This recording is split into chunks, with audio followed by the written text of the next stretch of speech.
Relationship building is all about the communication, but also the steps you take people on and how you guide them through that process is all going to start building a relationship with you and your brand and your business that's going to help grow your business over time. Welcome to the Driven Female Entrepreneur Podcast. I'm your host, Melitta Campbell, award-winning business coach, best-selling author, and value whisperer. Each week on this show, I'll be sharing practical business building advice from my own experience and those of a range of successful women. My aim is to help you dream bigger and achieve more by learning from what works and gaining tools, tips, and insights that will help smooth your path to success. Today, I'm going to be talking about websites that work. This is something that's been very much on my mind this week as I put the finishing touches to my brand new website, which I'll be launching next week.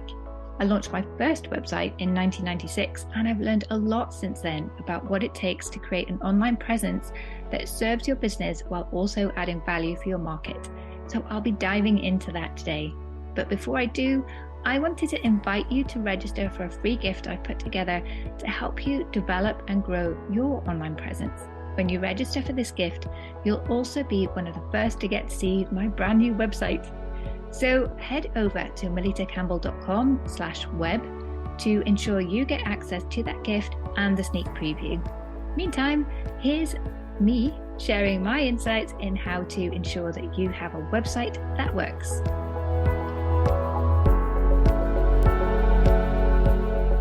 So today we're talking all about websites that work. As I mentioned in the introduction, I built my first website back in 1996, and I've managed and created websites and intranets for many companies since then. I am not a tech expert, so I'm not going to be going into all of the kind of platform side of things, but what I will be sharing with you is the value, communication, and relationship building side of things. That's really my space, and it's the angle that I'm going to be using today. So we're going to be looking at the value. How do you generate value for your visitors and your prospects and turn your new friends into clients? How do you communicate? And communication, as I see it at least, it's got two things. It's the information you put out, and that's where most people stop. But the important part, it's the interaction. So how do people use that information? How do they interpret it? What do they do with it? How do they feel about that? So it's the information and the interaction together that makes communication. It gives that meaning and that connection with your audience. And then that then builds onto the relationship building. So the relationship building is all about the communication, but also the steps you take people on and how you guide them through that process is all going to start building a relationship with you and your brand and your business that's going to help grow your business over time as well. So that's what I'm looking at today. As I mentioned, my very first website was a long time ago, and it was very different back in those days. You could really play around and have fun. There was no set patterns at that point. If I remember correctly, it was EasyJet that really set the standard for how navigation should be on your website. Up until that point, you could do anything you wanted, which was kind of fun, but it didn't necessarily make it easy for people that every single website they went to was different. I used to do keyword stuffing. So this was where search engines would look for keywords, same as they do today. And so what I would put at the bottom of every website page that I put together was a whole bunch of keywords and then make them white. So no one saw them. It didn't distract from anything on the website. But when the bots, the spiders were going around the internet trying to find the information and catalog everything, they found those words and would use them to help with the search engines. Don't do that today. It doesn't work. In fact, it will go against you if you use these kind of like under the table kind of tactics. And I use directories a lot. There are still a lot of directories, and they are great for backlinks to your website, particularly if you are just starting out. And people accessed your website then from the homepage. Now, today we design our websites from the homepage out, but we've got to remember that people don't always land on your homepage as the first page they come to on your website. They may land on a blog post, and that may be the first time they've come across your website, or a landing page or a navigation page on your website or any page at all, there's no guarantee that someone's going to search for you and land on your homepage. So it's good to keep that in mind these days. So those are some things that have really changed. And another big lesson that came to me a few websites after that, I was working for Lloyds CSB, it was the largest bank in Europe at the time, and I was managing their intranet, but it wasn't working. And so I started to dig into why it wasn't working. I met a lot of my colleagues face to face, had presentations with them, workshops and meetings, and trying to understand how they navigated. And what the big thing I learned from that is how important user testing is, because when I was asking them, okay, you look for this information, I will click where you tell me to, and I want you to tell me why you think I should click there to find this piece of information. And so often their reasons for clicking on things were nothing that had even occurred to me. So it really helped me to get the language right, the navigation right, the structure right, put the right information in the right places that work for the majority of people. So that was a big lesson. The other big lesson there was the intranet that I worked on in Geneva. So I moved with Lloyds CSP from London, their head office there, to Geneva. I'm still here. It's nearly 20 years now. It's been a great experience. And I'll share that in another episode, because when it comes to marketing and communications specifically, living here in an environment where it's multicultural and English isn't the native language of lots of people and there is no common cultural signposts, it's really changed the way I communicate. So I'll share those lessons with you in another episode. But one lesson that I really remember was on the homepage of the internet, we had 5 news items, and when a new one came in, it went to the top and the bottom dropped off. There was an archive people could go to, but very few people click through to find out what had happened before. So if 5 new things happened in a day, then whatever happened yesterday had disappeared. Because of that, I introduced little boxes at the bottom with graphics that you could click on that told you about something that was important that it stayed on the homepage. One year at Christmas time, I invited my colleagues to take a picture of their Christmas lunch and share a picture and the name of their team with me, and I'll put it on this webpage. All it was on this webpage, it was the name of the department and the picture and the names of the people underneath. Usually those boxes, there would be 20 to 200 clicks a week. That box, the one that led to the pictures of my colleagues, that got 800 clicks a day. And not just for the first day, for weeks.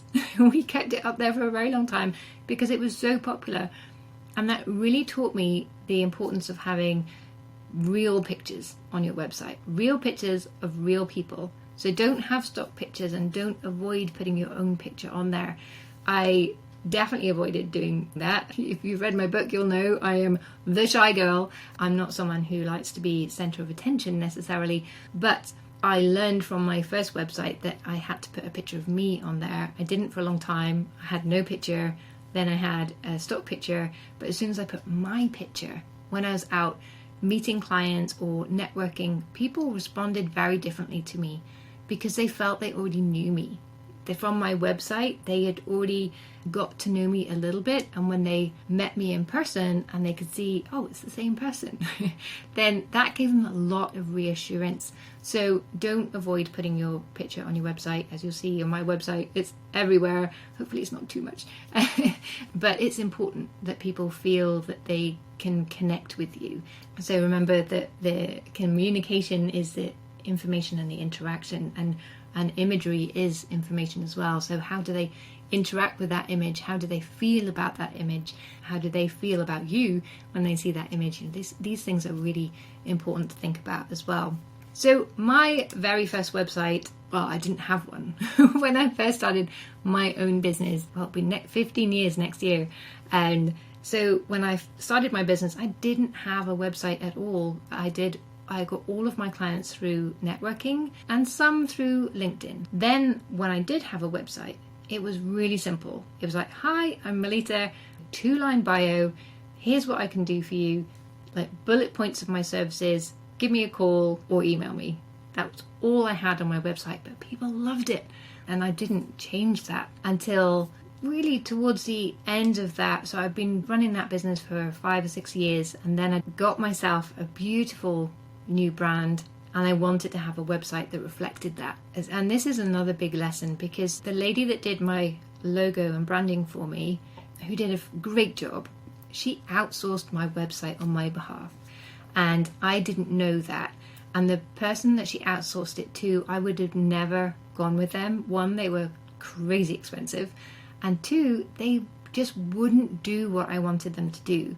They kept telling me, oh no, that's not possible, you can't do it that way. And from working with IT professionals for nearly 2 decades before that, it's like, no, I know it is possible. I know you're talking rubbish and do this for me. And they just absolutely wouldn't. So it's really important to choose your agency carefully. Look for someone that comes with recommendations that other people have used, someone that you like the work that they put together, and also someone who's been around for a while and is going to be around for a while longer. But for your first 6 to 12 months in business, you probably don't need a website. And in fact, if you do, just keep it really, really simple, because until you started working with clients, you don't really know what information they need from you on that website, who they are, what exactly you're offering. All of these kind of things are going to change a lot in the first sort of 6 to 12 months of your business. So just put together something really simple. You can put something together on Canva really easily these days, and there are lots of other templated websites. You could put something together in a day or two using these for free. Start there, and then once you've been working with your clients and you know what you're doing, then invest in getting a proper website done and have someone help you with that. And it's worth having your branding done professionally before that as well. So you'll need professional branding, some really great photos of you, and have a good agency, because quality really counts online, as we will talk about shortly. So my current website, that was my first time blogging. And blogging has definitely helped me be found online, but it also helped me on social media because it gave me something to talk about.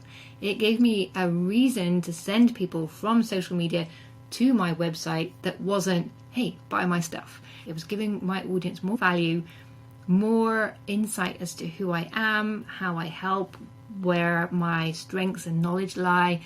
Am I someone that they like? You have to build that know, like, and trust factor, and my blog really helped that a lot. So between my blog and then free trainings and tools and guides and things like that, that all really helped, which also fed into my search engine rankings, but we're going to talk about that next week. So beyond having a website just to feel like you are an official business, you are absolutely open and ready to take on clients, why is it worth having a website? So here are some interesting facts for you to consider. 30% of people won't consider working with a business that doesn't have a website. They don't have that trust and credibility.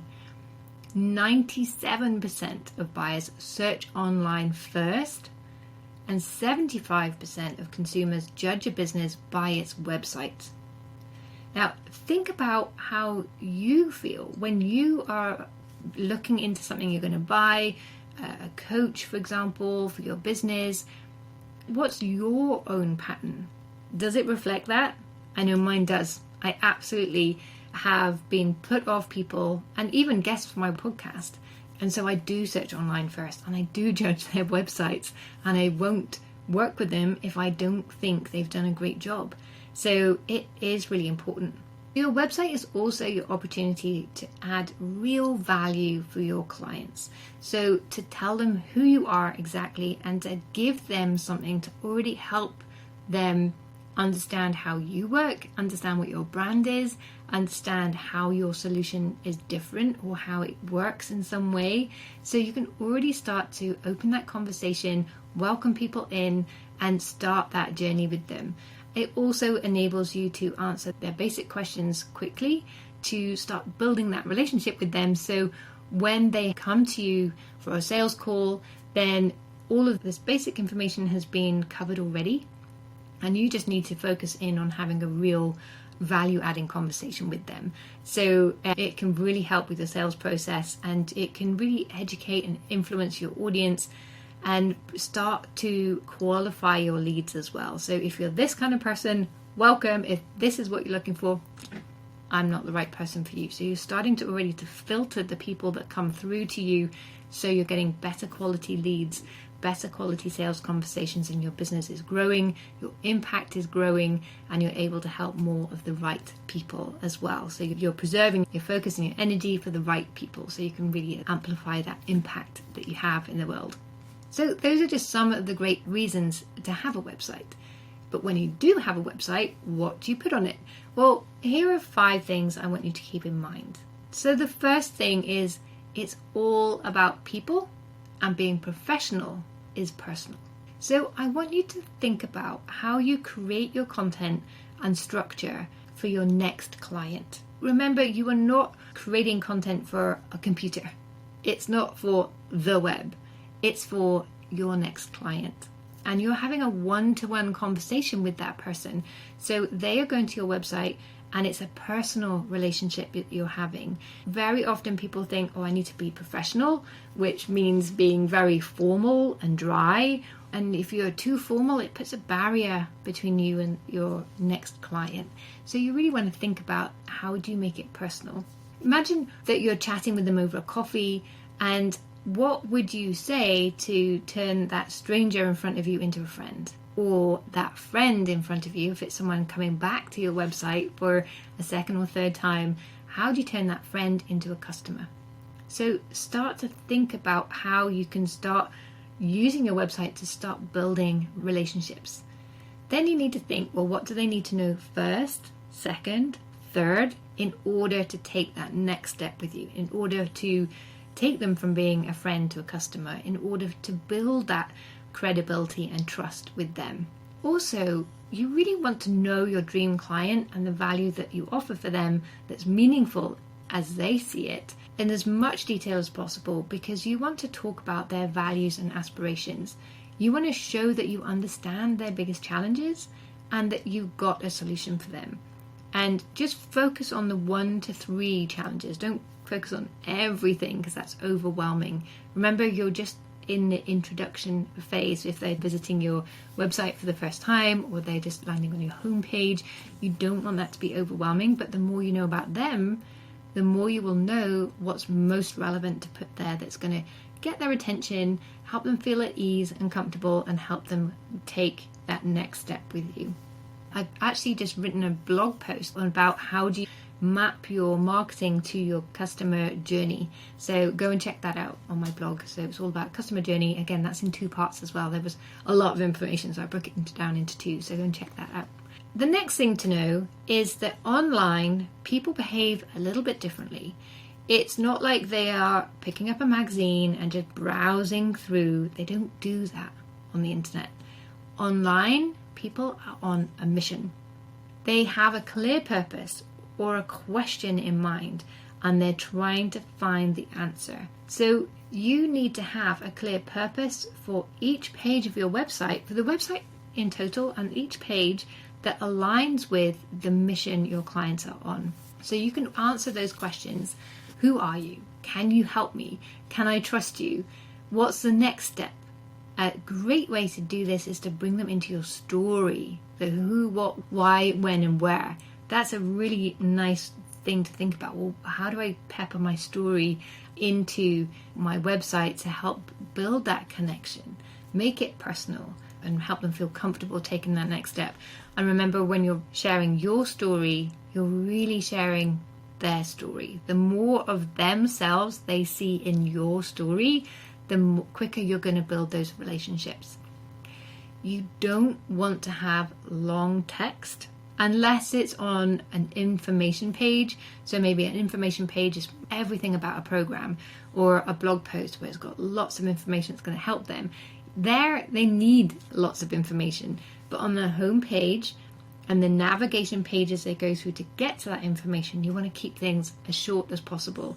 And even with your long form text, you want to keep things well structured and simple. We'll talk about that in a moment. So you want to make it easy for people to scan, grab, and go. Remember, they are on a mission. They want to get in, get out. Get in, get the information they need, and get out fast. and start solving that problem.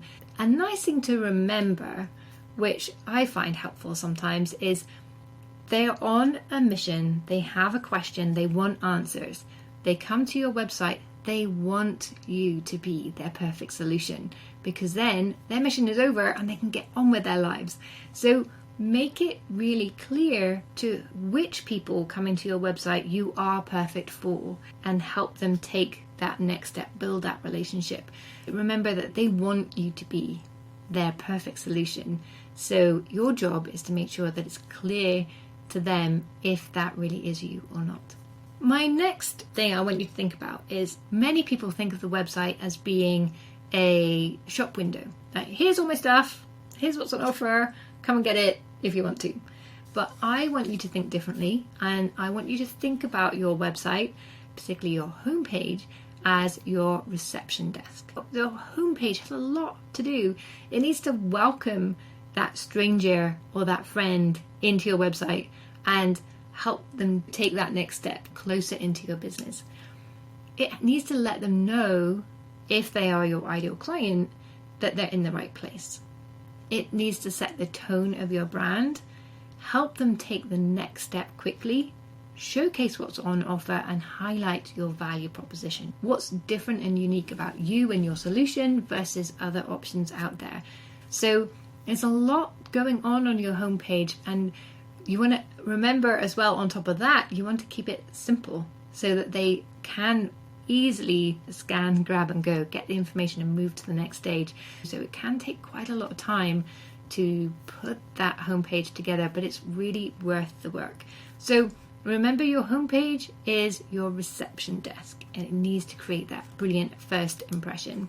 The next huge piece of advice, and my clients will be smiling at this because I say it all the time, because it doesn't just go for websites, it goes for all of your communication and so much of what you do in your business, and it's don't make them think. So often I go to a website and I'm like, what's that image supposed to be? Or why have they got a butterfly or a mountain or a field on their website? What's that all about? That's a nice quote. I wonder why they're sharing it with me. What do they mean by that exactly? Where do I click next? If I'm thinking, I am distracted. I am going elsewhere. I'm certainly not thinking about, is this the person I want to work with? You've lost me. And brains don't like to think. So we either get distracted and you've lost your audience straight away, or they're thinking, oh, it's too hard to figure out if this is the right person or not, I'll click away. Make sure that's not the case on your website, that people come to your website, they can follow the information, they don't need to think. They might not click away straight away if they think that you have the information they're looking for on your website. People say they'll click away in 3 seconds. If you go to a website with a question and you believe that website has the answer there somewhere, we're pretty stubborn. We'll hang in there. We'll keep going. We'll keep clicking to try and find that information, but we won't be happy about it. So you want to make that journey as smooth and helpful for your visitors as possible, and really build that relationship, that positive brand awareness. You don't want to frustrate people with random things, or to lose credibility because you're sharing someone else's quote, someone else's picture. Make it personal. Remember, you're speaking to someone over a coffee. You wouldn't just come out with random quotes from other people. You would share your thoughts and feelings. You'd build that connection. So really think about how you behave when you meet someone in person, and replicate that as much as you can online. The next point that I want you to know is quality counts.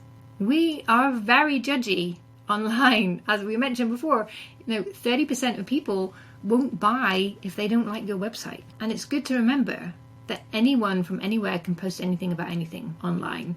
So building that credibility is really important. So you want to have a proper domain name that relates to your business or your offer in some way. So if you go to Canva, for example, and publish that, you'll end up with some very random address that you can share. So you want to buy a domain and point it to that, so that your website becomes like website.com, for example. It's much more credible. And also search engines look for that credibility as well. You want to have quality writing and imagery on there. It has to be correct. Get it proofread several times. Make sure that everything is well structured. Have a nice layout that's well thought out, easy to use, easy to navigate, has plenty of white space, isn't all crammed in or overwhelming. It has headings, it has links, it has nice short strap lines that help you understand and helps you on your mission quickly. It needs to have consistent branding everywhere. You don't want every page to feel different. You want 360-degree pages, which means that they can go backwards or forwards or in any direction from any website. It's got links to more information. There are exceptions, like a landing page, for example. You don't want them to go anywhere else but the click to opt in or buy now or whatever that may be. But for all your other pages, you want them to be 360-degree enabled. You want to have great information on there, on your blog, guides, podcasts, anything like that. Great information that really helps answer the questions that they have. You want explained links. So don't have click here, click here, click here, but get your free training here.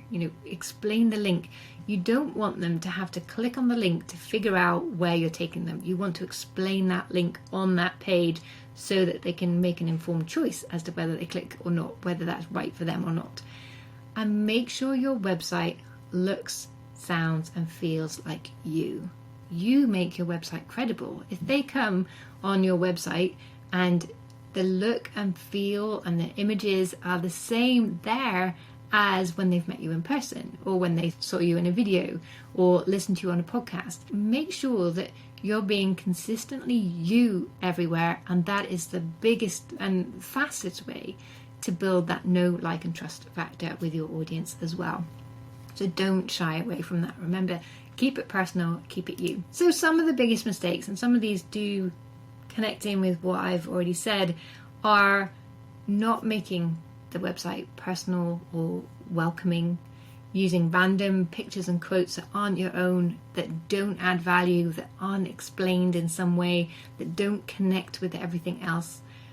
Not having a call to action. This one's huge. They come to your website and they can't take that next step, or they don't know what they should do next. You need to tell them, click here next to do this. Take them step by step. And ideally, you want to, on every single page, have some way of capturing their name and email address so that you can continue that relationship that you've started. You can build your brand, build that credibility, build that value over time, because only 3% of people who visit your website typically are ready to buy at any one time. So if you don't know who these people are, those 97% of people will come to your website and think, oh, that's nice, and off they go. So you want to capture who they are so you can continue to stay in touch with them, build that relationship over time, so that when they are ready to buy, you're front of mind and they know that you're someone they know, they like, and they trust to solve their problem. Not making the next step clear, that's always an issue as well. We talked about layout earlier, and making your fonts too small, having too many fonts, having all caps, having colors and images all over the place. That does not help people to navigate your page. It doesn't build that relationship or credibility. A huge mistake is not speaking to your dream client and showing how you are perfectly placed to help them, that you understand where they are now, you understand where they want to go to, and you have a plan to get them from A to B. That's all they really need to know. It can be that simple. You really want to talk to your ideal clients, and as I say, make it personal for them, build that relationship. And the final big mistake that I want you to look out for is having too many options. Too many options are overwhelming. One option is fine, 2 options is good, 3 options is perfect. 4, forget it. They won't take an option and they'll disappear. So never have more than 3 options. And if you have each page well designed with one clear purpose that's leading them to one place, or possibly here are your 2 options, that's ideal. Especially if the information beforehand has supported that decision and made it easy for them to decide, oh, it's this one or that one. So those are some of the mistakes that you want to keep in mind when you're developing your website. And you have just one real mission, and that is to be clear, engaging, and meaningful in an instant. It's not an easy mission, but if you follow all the tips and avoid the mistakes I've just shared with you, then that's going to be much, much easier for you. So I hope you found this helpful, and I'm looking forward to sharing the next part of my journey with you of how I became ranked number one without using any influencers ads or without burning out in any kind of way. So I'm going to share that with you next week in the show. But meantime, go to melittacampbell.com/web and I've got a special gift for you there in traditional Melitta style. It's a training. In fact, it's not just a training, it's a bundle of trainings all around the theme of websites that work. So you'll start to understand more about the websites in particular, the role of the different pages, the 4 money pages that every website must have, the tools and techniques you can use to make your website sticky, which means that they come back time and time again to your website. And I'll also be sharing a training around how to get found online, how to use SEO, for example, is a big part of that. I started my first business when my first daughter was 5 months old, and I've built my business alongside my growing family. I now have 2 kids. I still live abroad. I'm not fluent in the local language, and I don't have access to a support network here either. So all of the techniques I've used to build my business, build my brand, are simple. They've had to be for me to be able to do it. I've had to master my productivity, energy, and focus. So everything that I share with you through my trainings has that in mind as well. There's never anything complicated. And so I'm really looking forward to sharing that bundle of things with you, like keeping all of that simple. When you focus on what works, then you can forget everything else. You can stop comparing yourself to anyone else and enjoy what you're doing, because things start to work. As you start building those relationships, you start creating something really valuable and really magical, and that's really what I want for you. So go to melittacampbell.com/web to be the first to have a sneak peek of my new website and access that free gift, that bundle of training for you. And I look forward to seeing you again next week in part 2, where I'll share how I got found online, how I rank number 1 for several keywords without paid ads, influencers, or overwhelm. And as I said, it's not about working around the clock. It's about having a simple strategy that you can implement consistently that works. And that's exactly what I'm going to be sharing with you next week.